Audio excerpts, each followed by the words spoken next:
Mr. Brinkman, the Darling family is here to see you. The Darlings heard the thud of something dropping, the screech of a chair being reflexively pushed backward so hard it smashed into the wall, and the clattering of a cabinet door being rapidly opened and slammed shut again over the intercom before Paxton Brinkman answered his secretary's page. "The whole family, you say? Sweet little darling Sarah, too?" he asked enthusiastically, though failing to completely hide the strain in his voice. "Hello, Mr. Brinkman," Sarah shouted cheerfully over the intercom. "We're dreadfully sorry to have dropped in unannounced, but Daddy Darling promised me a flying car, and you're the only place we know where we can get one." "Would you like me to defer them to the Era Motor Department, sir?" his secretary asked, giving the trio of dapperly dressed degenerates an uneasy eye. Their three sinisterly insincere smiling faces were so unnerving that she was ready to hit the silent alarm the instant her boss gave her the code word. "Not necessary, Kitty, not necessary. I always have time for my favorite customers," he laughed. There was a sound of a drawer opening, likely a gun loading, and a glass dish clinking before Paxton Brinkman stepped out of his office and into the expansive and gloriously retro-futuristic lobby of Oppenheimer's Opportunities Administrative Floor.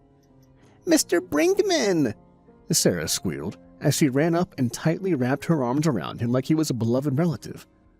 "Whoa there, easy, kiddo. Not all of us are as young as we used to be." The centenarian laughed as he playfully ruffled her perpetually youthful head. "Nonsense, Paxton. You've barely aged a day since we met." James flattered him as he and Mary closed the distance between them while Sarah held him inescapably in place. "What's your secret?" "It's no secret, James.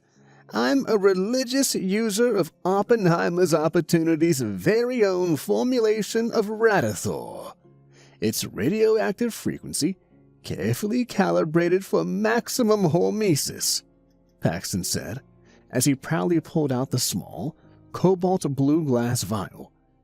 "It may not compare to that black bile of yours, but it will keep a mere mortal on their feet and working for up to 150 years. "I don't generally approve of doling out medicine to the Untermenschen to unjustly embellish their lives, but you're very selective with your clientele and have personally proven yourself worthy of life and vitality through your tireless work ethic," Sarah smiled at him. "Sarah's right, Paxton. You're one of the good ones, and we would never let any harm come to someone so very useful to us," Mary assured him. "Your household appliances are unsurpassed by anything else in the market, and your DIY home reactor kit was a godsend." "That was technically intended for a bunker, but I'm glad you were able to adapt it for your needs. Now, did I hear Sarah correctly that you finally decided to get with the times and buy yourself a flying car?" "You did indeed, Mr. Brinkman," James said with a slightly defeatist tone. "I know I said before that they weren't covert enough for our purposes, and that I find the idea of owning a car I can't maintain myself effeminate. But we've recently found ourselves in a bit of a crunch regarding our transportation options. On top of that, an old friend of ours showed up with a flying car of her own, so there is a social aspect factoring into it as well." "Outstanding. Keeping up with the Joneses is a crucial driver of economic growth. Outdoing your neighbors ensures we all keep spending more and more in a virtuous cycle of conspicuous consumption," Paxton cheered with a celebratory pump of his fist. "Let's head right on down to the sales floor to see what we have in stock. This car your friend had didn't happen to be one of ours, did it?" "No. From what we've been able to gather, she stole it from a futuristic parallel universe that had been overrun with biblically accurate Nephilim of some sort or another," James said, as they headed towards the oversized, omnidirectional elevator. "I imagine that makes it a classic since it's no longer in production." "I can beat that, James. You know that all our Forever 59 products are classics the instant they roll off the assembly line.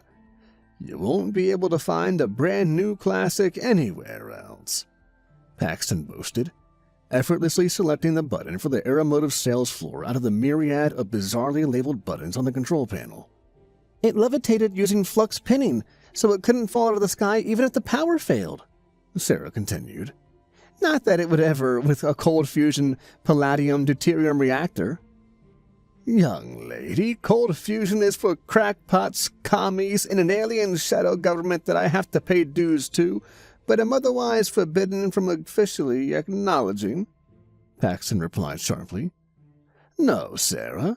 Fission is the tried and true fuel of the future, and my flying cars are all powered by multi-megawatt plutonium microcores. They're propelled by inductive plasma thrusters, and the ventral thrusters never shut off unless the landing struts are firmly on the ground." "Are they supersonic?" Mary asked. "Veronica's car was supersonic. It could even go to space." Well, our model's cruising speed is about 400 miles per hour, but they could be pushed much closer to the speed of sound in a pinch. But it sounds like your friend has more of a sports model than a luxury one, and if my aged memory still serves, Sarah Darling's no fan of sports cars." "You're quite right, Mr. Brinkman. They scream new money," Sarah said with a disdainful wiggle of her nose. "Remember, Mommy Darling, we're trying to outclass Miss Mason, not outrun her. We're not getting a sports car." "Performance is still important, Sarah Darling. I'm not entirely convinced that Mr. Brinkman's offerings are on par with what Veronica had. Maybe we should take a look around at that reality ourselves and see if we can find anything "Are you trying to embarrass me?" Sarah demanded, the timbre of her voice itching just a hair above spoiled preteen girl and into humanoid abomination. "We are not going dumpster diving in a post-apocalyptic wasteland to scavenge an abandoned car that's been rusting for decades. We are buying a respectable new car appropriate to our status as gilded, well-bred, arcane aristocracy. Is that clear, Mommy Darling?" "Now, Sarah Darling, that's hardly an appropriate tone to take with your mother," James gently scolded her, placing his hands on her shoulder to hold her back, should the need arise. "She wasn't trying to embarrass you. She simply doesn't have the exact same taste in cars as you and I. And, Mary Darling, if I recall, Veronica needed a specialist to jailbreak her car's computer systems, something which wouldn't exactly be practical for us. Paxton's vehicles may not be the greatest in all the world by every possible metric, but we can trust him to stand by his products far more than a long-dead civilization. Isn't that right, Mr. Brinkman? You have my word, Mr. Darling. Any problems at all, and you just bring her back here, and we'll get it fixed up and no questions asked," Paxton vowed, as the elevator door slid open, with Mary beating Paxton out to the sprawling sales floor of polished chrome.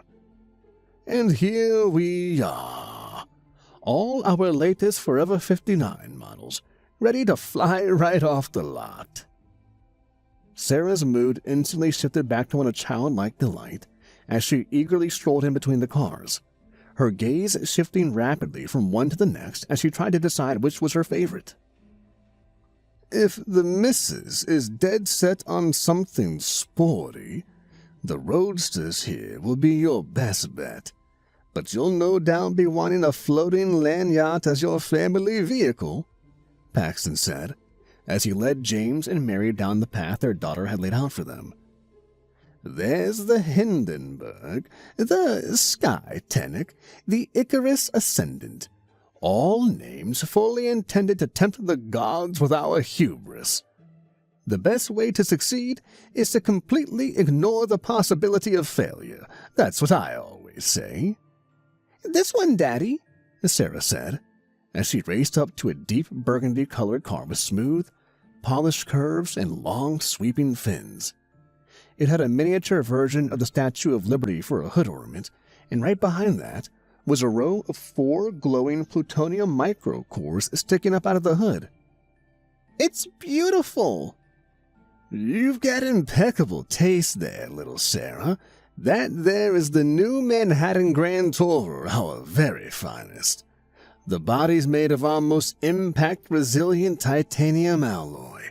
The windows are fused quartz, and the interior is upholstered in aramid fibers barely 12 microns thick, as soft as vicuna wool, 100% puncture-proof, guaranteed, and blood will wash right off of it. I know how important that is for you folks. What do you say, darlings? She can be yours for as little as 5,000 Gernsbacks. Want to take her for a test flight?" "Can we, Mr. Binkman? Can we? Sarah beamed. "Absolutely. The controls are so intuitive they're practically idiot-proof. You just push the yoke forward to go down, pull it back to pull up. Push it up to fire the vertical thrusters down, and then to fire them up, use the paddle shifters to fire the side thrusters. Otherwise, it's just like any other car. The gyroscopic stabilization system keeps it level, magnetosensors keep you from sideswiping buildings or other vehicles, and the radiometric transponder can keep you locked into our sky lane system." "But you'll still be accompanying us, won't you, Mr. Binkman?" James asked with a devious smile. "Just in case?" Of course. Happy to be of assistance." Paxton chuckled nervously. He courteously opened the rear driver's side door for Sarah, and then the rear passenger side door for Mary. Mary hesitated awkwardly for a moment, but ultimately decided that sitting next to her daughter was a safer bet than actively avoiding doing so. Before getting into the car himself, Paxton took a moment to go over more of some of the car's features with James, leaving Mary and Sarah alone in the back seat. I'm sorry," Sarah said softly, her gaze cast downwards in contrition, swinging her leg slightly. "What?" Mary asked, taken off guard by her daughter's unprompted and seemingly non-performative apology. I didn't mean to scare you. I wasn't going to hurt you. You know that, right?" she asked, glancing up at her with her swirling, abyssal black eyes. "I hate seeing you and Daddy hurt, and there are so many people who want to hurt us now. You and I can't be fighting if we're going to get through this. I do wish you wouldn't be so vulgar sometimes, especially in public, but I don't think you're a bad mother or anything, and I'm not embarrassed by you. I know that Grandpa was a television repairman and that we aren't literally old money. We're better than old money. We're old gods. And I'm more sensitive about that than I should be. You and Daddy Darling are the best parents I could have hoped for, and I'm proud to be your daughter. I'll try my best to be more respectful, but if I get short with you again, please don't be scared of me. I don't like it when you're scared of me." "Sarah, darling, you didn't scare me. I was just giving you space to cool off," Mary claimed, as she put her arm around her and kissed her on the head. "I'm sorry if I made you feel overly abhorrent, but in my defense, I am unusually sober at the moment. And listen, Ducky, you're the most powerful of the three of us, and I'm the least, and that can be a little intimidating sometimes. But you should never feel bad about being superior, not even to me. But as your inferior, I'm here to serve you as your mother, and if you want me to do that by not becoming a shrinking violent every time you get cross with me, I can do that, when I'm properly intoxicated. But you're absolutely right, that we need to keep a united front if we're going to overcome our enemies. So if you can put up with your drunken, pill-addled, sports car-loving mom, then I can stop acting like you're the angel of death every time you lose your temper. Deal?" "Deal," Sarah said, hugging her tightly just as James and Paxton slid into the front seat of the car.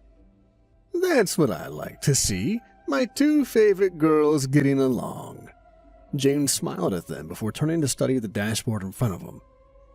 There's no gearbox in this thing, I take it? Sadly, no. I know you love manuals, but there's no need for a transmission in this baby, Paxton said, as he sat next to him on the bench-style seat. So, right in front of you is your instrument panel. There's the altimeter, navigation system, atmospheric conditions. I'm sure I'll figure it out, James said smugly, successfully turning on the nuclear engine and retracting the landing gear with the flip of a switch. James Darling has always had a knack for machines, Mary said proudly, as the plasma thrusters beneath them roared to life. When we were only 13, he made his very first trans-ethereal juxtapositor from nothing but an old radio. You're too kind, Mary darling. I did also technically have a small spinning spool of unseelie silver and a thaumaturgical tuning fork to calibrate it, James said, as he pulled the yoke down, while gently pressing on the accelerator pedal, causing the vehicle to slowly rise off of the floor. Not bad, not bad. So, just straight through those hanging doors then, Paxton. Well, you might want to take a few laps around the sales floor just to familiarize yourself with... Brinkman began, before the force of acceleration pinned him backwards as the car flew out the wide doors into the sprawling company town beyond. Cartoonishly, and at times grotesquely exaggerated googie architecture dominated the skyline. Turquoise and pistachio and chrome saturated their entire field of view, with the power station's cooling towers rising above all of it like the spires of a concrete cathedral. Would you look at that, girls? Old Oppenheim sure does look magnificent from this vantage point, doesn't it? James asked rhetorically. Of course, you've probably seen it like this more times than you can count, haven't you, Mr. Brinkman? That I have, Mr. Darling, but it doesn't make it any less magnificent. Paxton chuckled nervously, tightly clutching on to any handle he could reach. Now, if you'll just merge into that sky lane there. Nonsense. There won't be any sky lanes where we're going. We need to see how this thing handles in the open yonder, James said dismissively. Actually, James darling, what we really need to test out is how effective she is at evading enemy pursuit, Mary reminded him as she lit her cigarette. You said this car was your very finest, Mr. Paxton. Does that include the vehicles you provide to Oppenheim's finest? She nodded out the window, towards a black and white police cruiser hovering over the skyline, ready to swoop down at a moment's notice. Oh, well, that can easily be arranged, Mrs. Darling. I'll just radio them, and... That's no good, Mr. Brinkman. If it's not a real pursuit, it's not a real stress test. Fortunately, I should be able to get their attention with minimal difficulty. He swerved hard to the right and ran perpendicular through the sky lane at full acceleration, T-boning the car directly in front of him, bashing in its side panels and knocking it clear out of the lane. The cars directly behind them slammed on the brakes, resulting in a horrific multi-car pileup. As soon as they hit the ground, of course. I've never actually seen it rain flying cars before. It's magnificent, Sarah said, as she gawked out the window, hoping that at least one of the crash landings would result in a nuclear explosion. The sound of a police siren suddenly rang out through the air, and sure enough, James could see the cruiser in hot pursuit in the rearview mirror. Much better. Hopefully he'll call in some backup that will join us along the way. Paxton, now thoroughly in fear for his life and unwilling to play along any further, reached into his jacket to pull out his weapon. He froze the instant he felt the cold steel of Mary's knife press up against his throat. Now, Mr. Brinkman, you wouldn't be thinking of doing something stupid, would you? Mary whispered into his ear as she leaned forward from the rear seat, blowing her cigarette smoke sideways into his face. You know you'd never kill all three of us at once. It's a moot point anyway, Mummy darling. I grabbed his gun when I hugged him, Sarah said, proudly holding up the amazing atomic Americana atomizing Atto laser. This is a very impressive ray gun, Mr. Brinkman. A weapon powerful enough to reduce its target to its constituent atoms could actually be effective against us. But it would be even more effective if it was used by us. Now, Sarah darling, don't go firing that thing off willy-nilly. The plutonium batteries for it are hard to come by, James told her, as he rapidly ducked up and down to avoid a series of pedestrian sky bridges linking multiple buildings together. Don't worry, Daddy darling. I'm old enough to use a weapon of mass destruction responsibly, the eternal 11-year-old said with a gleeful smile. Do you think that's the only atomic laser in Oppenheim? The police will vaporize us all if you continue your rampage, Paxton said, speaking as softly as he could to avoid the knife grating his throat. With you as our hostage? I hardly think so, James said. A growing cacophony of wailing sirens could now be heard as several other police cruisers zoomed in on their location from multiple directions. I imagine your city police force has far more training and experience with aerial dogfights than I do. Let's see how good they are at avoiding mid-air collisions. He violently swerved to the right, straight into the path of an oncoming cruiser. The cruiser drove downwards just in the nick of time, only for James to perform a sharp U-turn and charge into the pursuing convoy. "Charge 'em and they scatter," James quoted, and scatter they did, dispersing frantically in all directions. It did not, however, take them very long to regroup and correct course, and soon the entire convoy was about to overtake them once again. Rather than try the same trick twice, James instead allowed the Manhattan to drop like a stone and let the cruisers fly right over him before merging into one of the busier sky lanes. Though he drove at a reckless speed, he adroitly wove through traffic, with any collisions being caused by his fellow aeromotus reflexively fleeing from his path. "James, please, enough! Enough of this! What do you want?" Paxton pleaded. "Well, I'm a bit concerned about fuel economy, truth be told," he said nonchalantly, breaking out of the sky lane as the cruisers began to catch up with them. "I know these plutonium microcores last longer than a tank of petrol, but they don't last forever, and that's where you make most of your margins. It's a bit of a racket if you ask me. Now, I don't want to put you out of business, Mr. Brinkman. Far from it.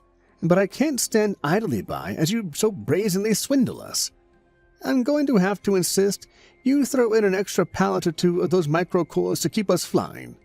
Yes, of course, anything!"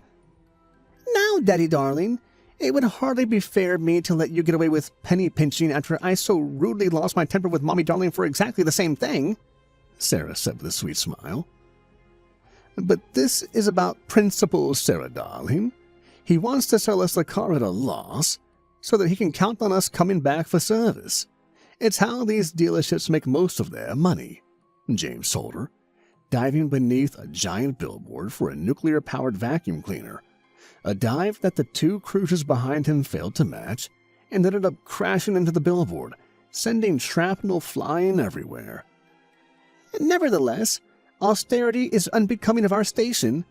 Mr. Brinkman, we'll be taking this Manhattan along with the Phaeton Roadster for Mommy darling. It doesn't clash too horrendously with my taste, and if nothing else, it's a step up from her Corvette. And to address Daddy darling's concerns, you will be providing us with a lifetime all-inclusive concierge service, as I'm sure you don't want us in Oppenheim any more than absolutely necessary. Would you, Mr. Brinkman?" Absolutely not. Full concierge service on both cars. You got it," Paxton agreed fervently.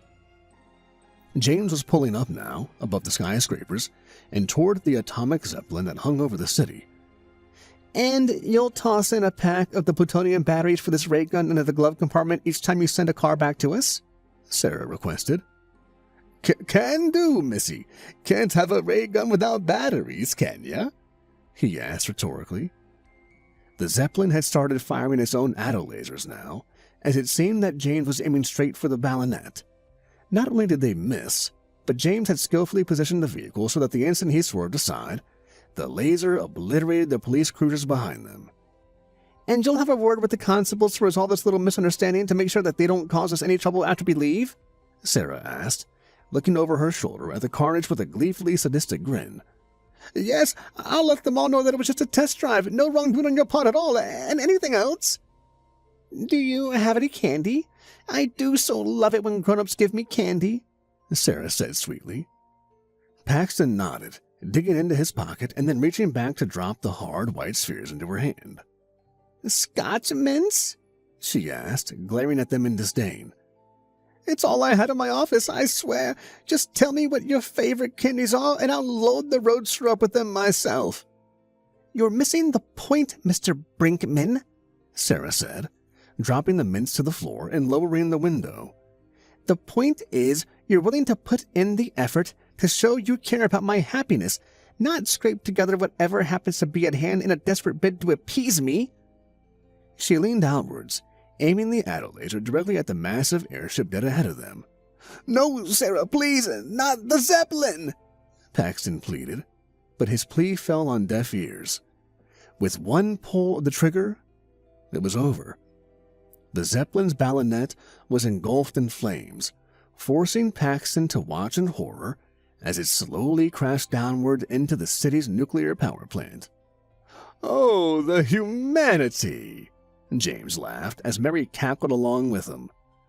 "Sorry, Paxton, I couldn't resist. Well, I'd say our business here is complete, and it seems like you have a few fires you need to put out, so I won't keep you any longer. We'll be taking this baby home if you don't mind, but we'll get you your guns back, and then you can deliver the phaeton. Don't forget the batteries and candy for Sarah. Just one box of small batch handcrafted chocolates will be plenty. As she made quite clear, it's the gesture she really cares about. Oh, and while you're at it, a bottle of your finest spirits for me and the missus, if you'd be so kind." Tut, James, darling. If it's in my car, then it's my booze, and I don't have to share," Mary insisted. "Ah, fair enough, Mary darling, fair enough," James agreed, as he took the car down and pulled up next to a hovering sky buoy of some kind. You're leaving me here?" Paxton stammered. The buoy barely had enough space for him to stand and precious little to grasp onto. "I'm afraid so, Mr. Brinkman. After that whole kerfuffle, we need to be making a discreet and immediate exit." Paxton didn't argue further, taking advantage of his one chance of escape before the Darlings decided to throw him overboard. As he hugged the buoy for dear life, Mary reached forward and pulled the door shut, and they immediately sped away from Oppenheim at top speed.